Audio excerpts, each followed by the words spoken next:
Bonjour et bienvenue dans ce nouvel épisode d'Ambition Rurale, le podcast qui donne la parole à ceux qui portent un engagement au cœur des territoires. Avec qui suis-je, que veux-je et quoi faire ? Où vivre fait partie de ces questions fondamentales qu'on se pose de manière presque universelle plusieurs fois dans nos vies. Où vivre, c'est une question hyper personnelle qui prend plus de place à mesure que l'on cherche à créer une certaine consonance entre ambition et mode de vie. La question s'est complexifiée ces dernières années, avec de plus en plus de critères à prendre en compte, notamment en lien avec l'émergence de formes de travail plus libres et les conséquences du changement climatique. Aujourd'hui, je reçois François Lavessière. Il est géographe et a conçu avec son cabinet AlterMap une plateforme intitulée Où vivre, qui vise à trouver son lieu de vie idéal en fonction d'une large banque de critères. Nous revenons ensemble sur l'émergence de ce projet dans un contexte post-Covid et sur les implications très concrètes de cette plateforme sur ceux qui souhaitent changer de lieu ou simplement changer de vie. Bonne écoute. Bonjour François et merci d'avoir accepté ce temps d'échange ensemble. Donc toi, tu as monté une entreprise il y a une dizaine d'années qui s'appelle AlterMap et depuis 2020, un autre sous-projet qui s'appelle Où vivre. Et c'est à propos de ce projet qu'on discute aujourd'hui ensemble. En guise d'introduction, je te propose de présenter les grandes lignes de ton parcours, de qui tu es, et puis de nous expliquer ce beau projet qui est Où vivre. Bonjour à toutes, bonjour à tous. Merci Corentin. Donc, je m'appelle François Lavessière, j'habite à Tours, et comme toi, j'ai grandi à la campagne.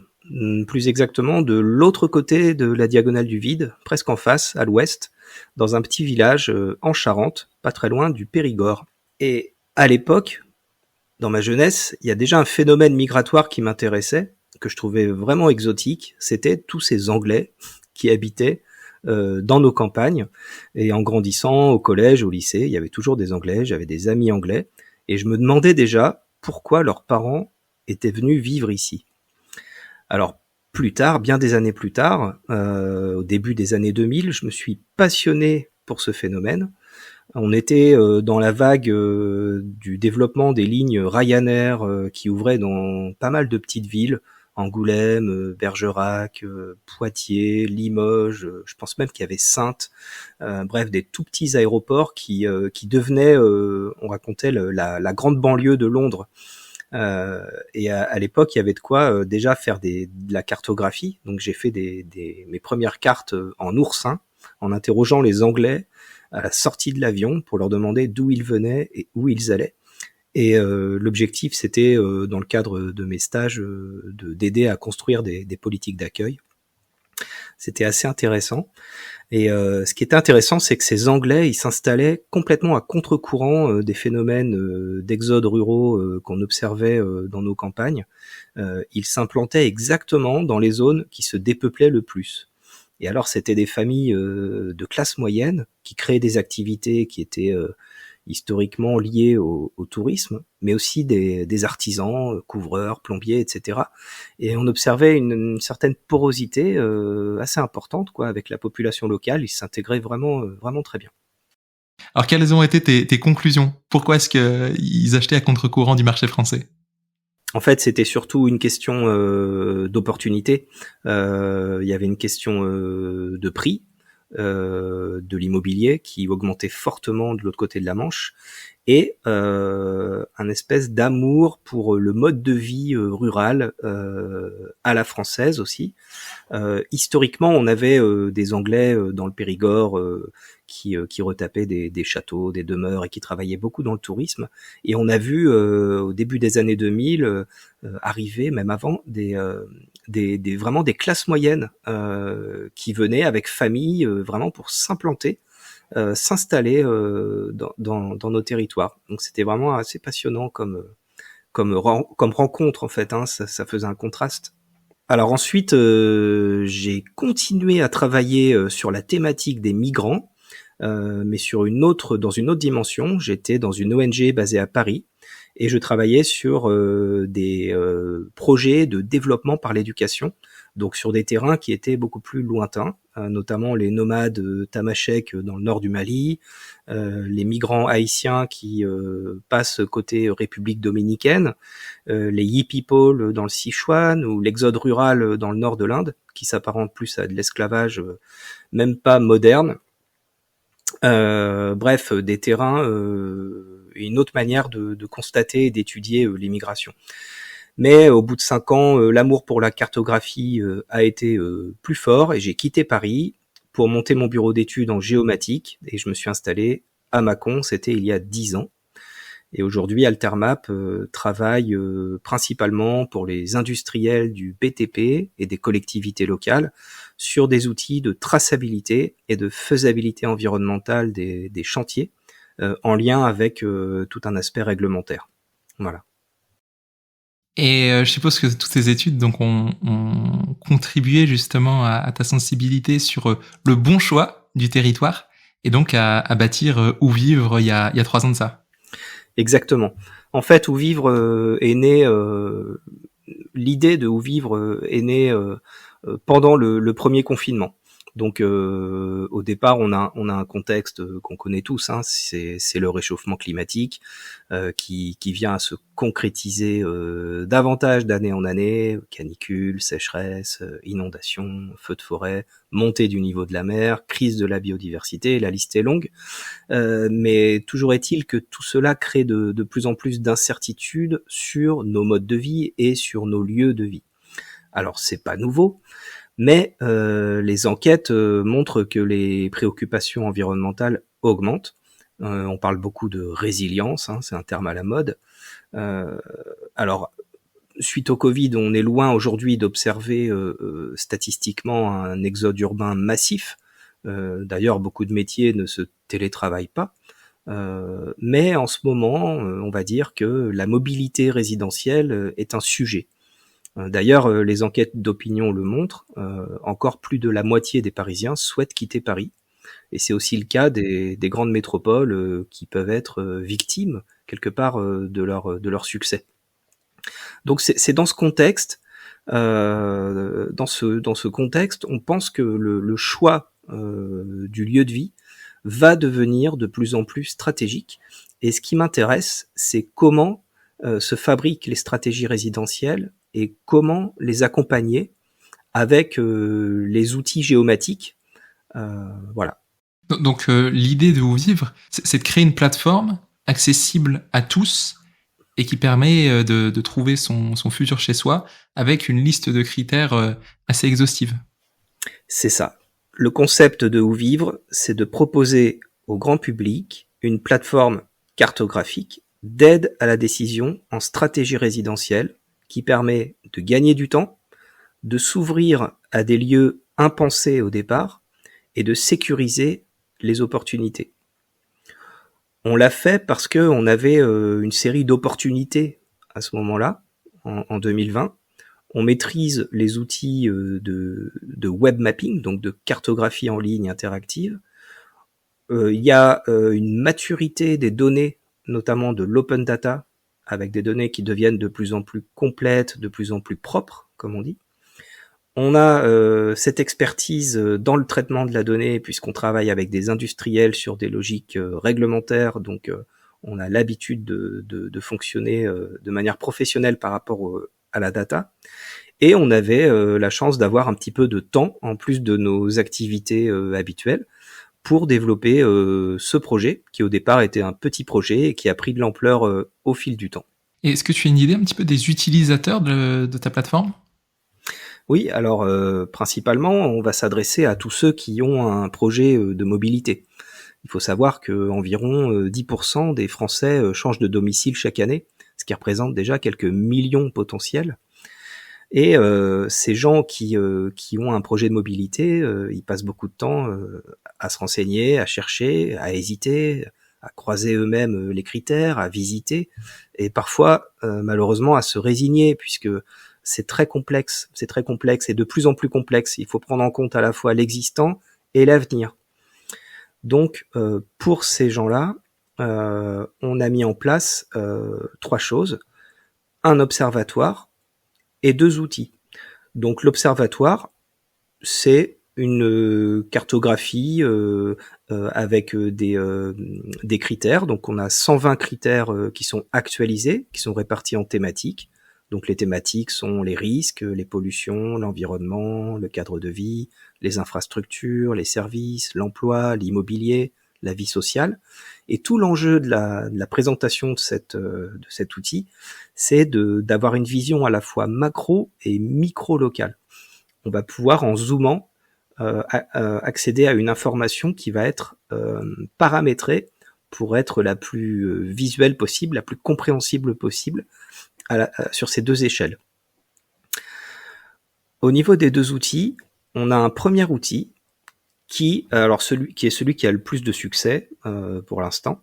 C'est un outil qui permet de dessiner sa France en compilant soi-même ses critères. Je pars d'une carte de France entière, donc toute verte, et je coche mes critères. Par exemple, je veux conserver les endroits qui sont à moins de 15 minutes d'une gare à vélo, et en même temps à plus de 10 km d'une usine Céveso seuil haut de type Lubrizol, puisque tout le monde connaît, et en même temps hors d'une zone inondable, et en même temps à moins de 15 minutes à pied d'une boulangerie, etc., etc. Ce qui permet de voir apparaître toutes les zones compatibles avec ses souhaits et de gagner du temps. L'autre outil, c'est celui qui permet de se projeter autour d'un bien. C'est-à-dire, je visite un bien immobilier ou j'ai une idée sur une parcelle ou je m'intéresse à un endroit précis. Je vais zoomer, entrer l'adresse ou zoomer sur la carte. Je vais cliquer un point à l'adresse précise et en fait, je vais pouvoir calculer toutes les distances que je vais pouvoir parcourir à pied, à vélo ou en voiture en 15, 30 ou 60 minutes. Donc j'aboutis à une jolie carte isochrone, hein, c'est comme ça qu'on l'appelle. Mais l'outil ne s'arrête pas là. Si je clique sur mes secteurs isochrones, je vais avoir un décompte automatique du nombre d'habitants, du nombre de médecins, du nombre d'écoles, du nombre de pharmacies, etc. autour de l'endroit que j'analyse, à pied, à vélo ou en voiture. Et donc ça permet de se placer dans l'espace vécu et de traverser les limites administratives. Et on a trouvé ça super intéressant de mettre ça à disposition du public. Ça s'adresse également à des professionnels, notamment les agents immobiliers et les chasseurs de biens, plus spécifiquement, parce qu'aujourd'hui, avec les nouvelles attentes environnementales qui se traduisent par des exigences bien spécifiques, les professionnels de l'immobilier ont tout intérêt à s'ouvrir sur des critères plus larges pour apporter plus d'informations localisées. Par exemple, autour de cette maison, quelle est la proportion de parcelles cultivées en bio ou en pas bio, voir la présence de zones d'intérêt écologique autour de chez soi, voir la qualité de l'eau du robinet, etc. Donc ça, c'est des questions qui peuvent les intéresser. Et enfin, autres acteurs, ce sont tout simplement les territoires, notamment les territoires qui cherchent à attirer de nouvelles populations. Toutes les données sur l'accessibilité aux services, aux médecins, aux écoles, à la fibre, à l'échelle du bâtiment, sont des données qui peuvent les intéresser pour se valoriser, à condition également de jouer le jeu de l'objectivité jusqu'au bout et d'accepter également de voir les éléments qui peuvent paraître négatifs sur le territoire. C'est vrai que c'est hyper intéressant parce que avec ce type d'outil, quand tu t'installes quelque part, quand tu effectues une migration, tu t'installes vraiment en connaissance de cause. Parce que l'ensemble des critères que tu développes amènent justement à se questionner. Je suis pas sûr que quand tu prépares un déménagement et que tu passes pas par Roudivre, tu te demandes la distance de la première usine Céveso. Donc c'est hyper intéressant, je trouve, sur cet enjeu de questionnement. Par contre, au niveau des critères, tu vois, d'un territoire à un autre, il y a des différenciations qui sont assez énormes. Et ces différences, elles sont fondées justement sur des atouts, sur des attraits qui sont différents. Comment est-ce que tu fais pour rester objectif dans le choix des critères ? Alors sur les critères, en fait, on a sélectionné des critères puisqu'on pourrait en mettre des milliers. Donc on a sélectionné uniquement 120 critères qui sont apparus comme les critères principaux dans toute la littérature actuelle et dans les différents observatoires qu'on peut observer au niveau local. On a également analysé toutes les questions qui étaient posées sur les réseaux sociaux autour de ces questions-là. Et on a la chance aujourd'hui, avec l'arrivée à maturité de l'open data, d'accéder à des sources de plus en plus pertinentes qui couvrent le territoire à une échelle fine jusqu'à l'adresse. Donc les critères qu'on a choisis, ils ont pour tronc commun en fait de pouvoir être analysés partout à une échelle fine. On n'a aucun critère qui est uniquement à l'échelle départementale. Tous nos critères sont à minima à l'échelle communale. On est vraiment dans l'ultra local. Après, c'est aux personnes de faire leur propre analyse et justement d'identifier par ces critères-là les différences qu'il peut y avoir entre les différents territoires, qui sont très variables. Mais les territoires ont beau être très différents, on retrouve toujours des éléments en commun, comme l'accès aux principales aménités et aux services type médecin, gare, boulangerie, etc. Et donc ton enjeu en fait, c'est de rendre accessible un panel de données qui est presque infini et sans outil, tu te retrouves facilement avec un tableau Excel à 40 lignes pour essayer d'identifier les territoires pertinents. Je suppose que Ouvive en fait donne à voir certaines choses que tu peux pas voir autrement quand tu passes pas par la carto. Est-ce que tu as déjà identifié justement des points qui t'ont questionné et tu t'es dit bah en fait il y a que sur ce type de plateforme où je peux voir telle ou telle chose? Oui, alors déjà la plateforme en elle-même, c'est déjà le fait de tout rassembler sur une même plateforme. C'est déjà un atout puisque la plupart des données sources sont dispatchées sur des serveurs plus ou moins faciles à récupérer. Donc ça c'est déjà un point important.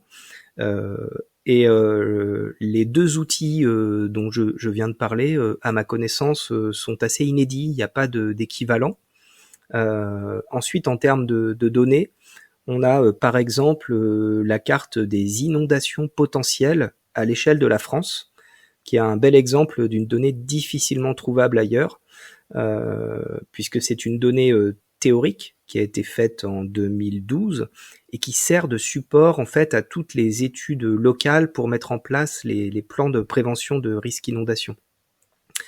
Et c'est une donnée qui nous paraît vraiment pertinente puisqu'elle représente un petit peu le risque maximal d'inondation en tout lieu sur la même méthodologie. Une autre donnée qu'on va pas forcément trouver ailleurs, c'est toutes les parcelles à urbaniser issues des plans locaux d'urbanisme qu'on a récupérées en fait en flux directement sur un site qui s'appelle le Géoportail de l'urbanisme et qui permet en fait de voir immédiatement toutes les zones qui, dans le futur, vont être urbanisées, que ce soit pour des lotissements ou pour des activités. Je sais pas si c'est un fait ou non, mais j'ai l'intuition qu'Ouvivre, ça s'insère dans un mouvement plus large autour de la réinterrogation du rapport au travail, du mode de vie que l'on veut vraiment, qu'en fait, les questionnements justement qu'on a eu au moment du Covid notamment, en fait, ça se matérialise là. Au sens où maintenant, le choix du lieu de vie est beaucoup plus complexe, prend en compte justement un tas de critères qui est beaucoup plus important qu'auparavant. Où voilà, auparavant peut-être qu'on peut restreindre à la famille, au travail, et aujourd'hui bah ça s'étend beaucoup parce qu'il y a un lien nouveau entre le lieu et le mode de vie. Et comme on se questionne beaucoup là-dessus, l'importance justement d'avoir ce type d'outil est d'autant plus élevée. Oui, alors je pense que le lieu de vie et le mode de vie ont toujours été très liés. Ce qui change aujourd'hui, c'est peut-être qu'on accède à une masse d'informations qui renforce notre prise de conscience de nos dépendances. On l'a vu avec le Covid, mais on le voit avec l'alimentation, les canicules, la qualité de l'eau, etc. Le choix du lieu de vie devient pour certains une façon de reprendre le contrôle, de se sentir peut-être moins hors sol. Et on se posait probablement moins ces questions il y a 20 ou 30 ans. Alors, pour ce qui est d'un mouvement collectif autour des stratégies résidentielles, je ne le vois pas parce que, par définition, la stratégie résidentielle tient presque toujours de l'individu, de la famille, de l'intimité. En revanche, il y a bien un marché du où-vivre qui est historiquement occupé par les acteurs de l'immobilier, les promoteurs, mais aussi les territoires qui développent des politiques d'attractivité. Et là, on voit que pour répondre aux nouvelles exigences sociétales, ces acteurs font des efforts, mais sont confrontés à des limites fondamentales, c'est-à-dire qu'ils ont quelque chose à vendre et ils n'ont pas d'intérêt à pousser l'objectivité au bout. Alors que nous, c'est exactement ce qu'on fait. En fait, notre ambition, c'est de répondre à des besoins individuels. C'est assumé, on n'a ni maison ni territoire à vendre. Ceci dit, on peut anticiper des conséquences peut-être collectives à l'utilisation de ce type de plateforme. Par exemple, une personne qui aura bien décortiqué le secteur sur où vivre avant d'acheter, elle va développer une connaissance locale sur pas mal d'enjeux, notamment environnementaux. Peut-être que son comportement, son engagement local sera enrichi par cette connaissance. Peut-être que dans un contexte de radicalisation des discours, des postures, certains parlent même de défiance sociale généralisée, peut-être que dans ce contexte, l'information objective, locale, neutre, comparable, pourra apporter des réponses collectives. Ok. Donc oui, l'enjeu de la plateforme, c'est de servir finalement aux recherches plus individuelles. Est-ce que tu remarques, peut-être, je sais pas si tu as des données justement sur les différentes recherches, des critères qui reviennent un petit peu plus souvent que les autres? Je pense par exemple aux critères qui sont liés à la résilience des territoires dans un contexte de changement climatique. Oui, alors ce qui revient souvent, ce sont les risques. Notamment les risques en fait liés à la montée du niveau de la mer et aux inondations. Alors c'est cyclique, hein. On a peu de mémoire. Les périodes où on connaît des catastrophes, on va avoir une recrudescence de l'intérêt pour ces sujets-là, y compris pour toutes les zones d'incendie, les zones pendant les sécheresses et les données sur les retraits gonflements des argiles. Quand on a une catastrophe technologique, ça va être les données sur les zones, les sites Céveso, etc. Donc ou les pollutions. Donc les choses reviennent de manière cyclique et ils sont très liés à l'actualité finalement. Ce qui fait la valeur d'un bien immobilier, d'un lieu de vie, est peut-être aussi en train d'évoluer. Là où avant, le gros du prix d'un bien immobilier, c'était d'être bien placé en centre-ville, à proximité de toutes les infrastructures de transport et d'attrait économique. Enfin, demain, ce sera peut-être plus justement être relativement épargné à la fois par la montée des eaux, par les sites Céveso et par le réchauffement climatique. Peut-être plus des logements en vallée ou ce genre de choses-là. Exactement. Après, on n'indique pas aux gens où vivre, paradoxalement.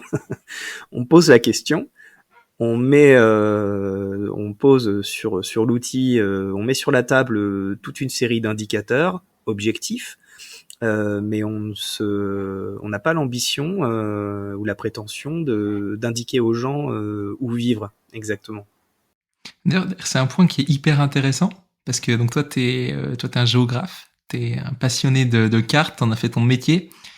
Qu'est-ce qui pour toi distingue un lieu de vie d'un simple espace géographique? Parce que tu analyses des espaces géographiques, mais ton engagement touche au lieu de vie. Oui, alors je dirais que alors déjà, je pense qu'il n'y a pas de simple espace géographique. L'espace géographique est complexe par définition. L'outil, lui, va servir à démêler un petit peu tout ça. Et quand on parle de lieu de vie, derrière cette question, je vois le fait que tout se consomme et que effectivement, le lieu de vie ne fait pas exception. On peut parler de consommation de lieu de vie, mais plutôt que de regretter cette évolution, nous on pense qu'il faut l'accompagner par l'information. Et c'est par une information locale et fiable que les candidats à la mobilité résidentielle définiront leur lieu de vie. Et c'est vrai que toi, tu as une approche très, très scientifique, en fait, du lieu de vie. Est-ce qu'il y a des liens entre où vivre et un certain nombre de territoires? Est-ce que où vivre, finalement, pourrait être un outil pour des territoires, par exemple, plus reculés, comme tu l'évoquais, justement pour se faire connaître et pour se dire, en fait, il y a plein de choses à faire chez nous et voilà, venez quoi. Alors honnêtement, je pense que certains territoires gagneraient à voir débarquer des individus, des familles avec des projets et qui, en plus de ça, ont développé une conscience à la fois de la fragilité des lieux et qui mesurent la chance de faire partie de ce territoire et voudront s'engager plus facilement localement dans la vie locale. Voilà, quand je parle de territoire, je parle de territoire sur le long terme, hein, pas uniquement de politique territoriale. En baladant justement sur la plateforme, j'ai vu que tu en développé une nouvelle fonction qui, pour le coup, n'a rien d'objectif. C'est une fonction qui s'appelle rencontrer ses futurs voisins. Est-ce que tu peux nous en dire quelques mots, nous expliquer un petit peu le projet de cette nouvelle section? Alors, je veux décevoir personne, mais par définition, la carte ment, elle ne dit pas la vérité. Et en plus, elle est toujours en retard. Elle est toujours en retard pour essayer de capter le réel. C'est une lutte sans fin. Donc, vous pouvez valider tous vos critères, tout prévoir, tout anticiper. Et une fois installé quelque part, vivre un vrai cauchemar. Ça s'appelle le facteur humain. Et donc, dans voisin, on entend personnes ressources, c'est-à-dire des personnes implantées localement et qui peuvent être en mesure de fournir des informations non cartographiables, c'est-à-dire la partie cachée de l'iceberg. Hein.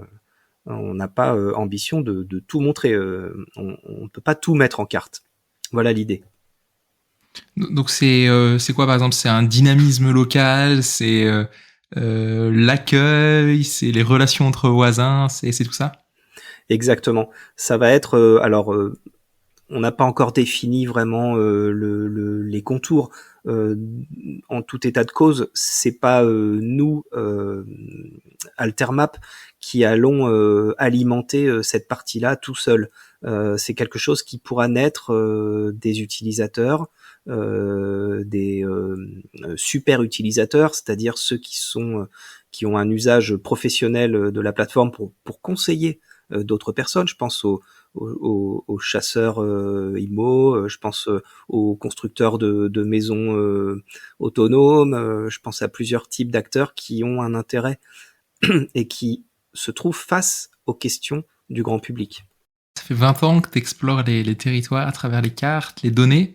Est-ce qu'en montant au vivre, il y a encore des choses qui t'ont étonné? Est-ce que tu as fait des découvertes, justement en brassant tous ces critères à l'échelle nationale? Ah ouais, j'ai découvert par exemple en récupérant les zones à urbaniser, je me suis rendu compte que un tiers d'entre elles étaient situées dans des zones potentiellement inondables. Ce qui fait peur. Et on a d'ailleurs depuis une jeune chercheuse dans l'équipe, une membre de l'équipe qui entame là depuis cette année une thèse sur la thématique où vivre en 2050 dans le cadre du risque inondation, dans le cadre du réchauffement climatique. Donc on est vraiment sensible à cette question-là qui va toucher évidemment l'aménagement du territoire. On s'est rendu compte aussi, on a découvert que comme on a le prix de l'immobilier à la parcelle sur les 6 dernières années, on voit que des endroits très chers au mètre carré qui vont mécaniquement subir la montée de l'océan. Je pense par exemple au Touquet-Paris-Plage, à l'île de Noirmoutier, l'île de Ré, certains quartiers de Bordeaux, qui devront soit vivre derrière de grosses digues, soit penser des stratégies de repli. Et on a aussi découvert que les taxes foncières peuvent doubler ou tripler d'une commune à l'autre, alors qu'on est exactement dans le même paysage, on a les mêmes aménités, mais d'une commune à l'autre, on va avoir d'immenses variations de taxes, par exemple. C'est incroyable. Et est-ce que pour toi, à l'analyse de tout ça, t'en conclus que le prix de l'immobilier est parfois complètement décorrélé à la qualité de vie? Enfin, au lieu de vie d'un point de vue purement pragmatique, une nouvelle fois objectif. Complètement.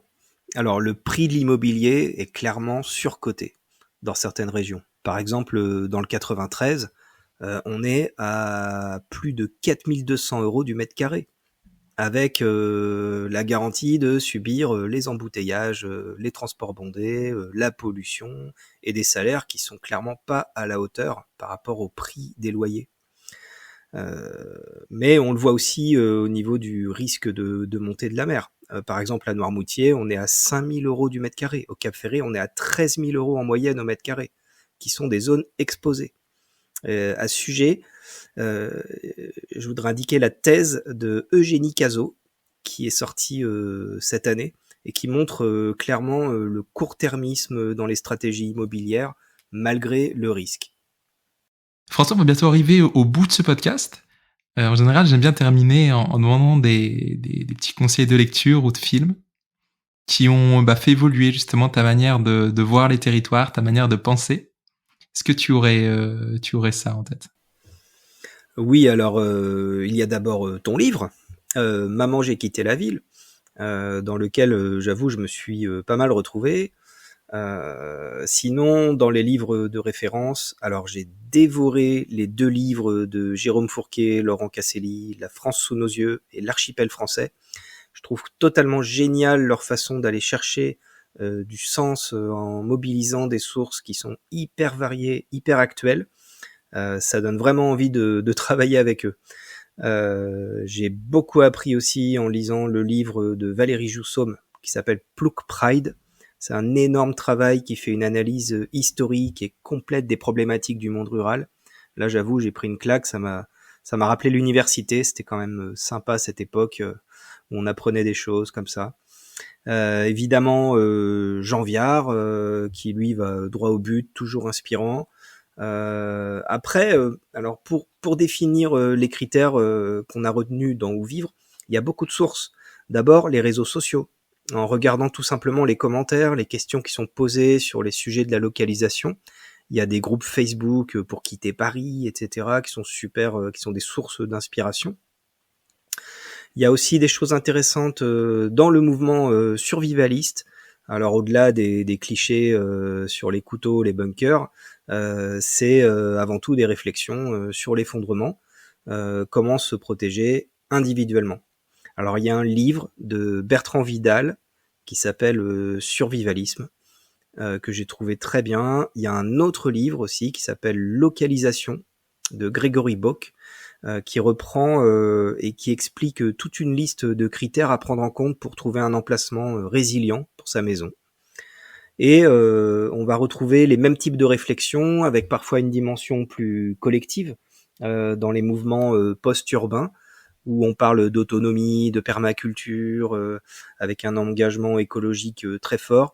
Il y a les travaux sur la démétropolisation de Guillaume Faburel. J'aime bien aussi le concept des biorégions, parce qu'elles se définissent indépendamment des limites administratives, et ça, on aime bien chez Où vivre. Bref, voilà pour la sélection très réduite de ce que je pourrais recommander. Hyper intéressant. C'est un toolkit assez complet pour ceux qui se posent les questions justement de où s'implanter, de où vivre, de où effectuer ces transitions. Donc merci beaucoup François pour tous ces éclairages, pour ton travail aussi au sein d'Altermap et sur Où vivre. Merci à toi, merci beaucoup. À bientôt. À bientôt.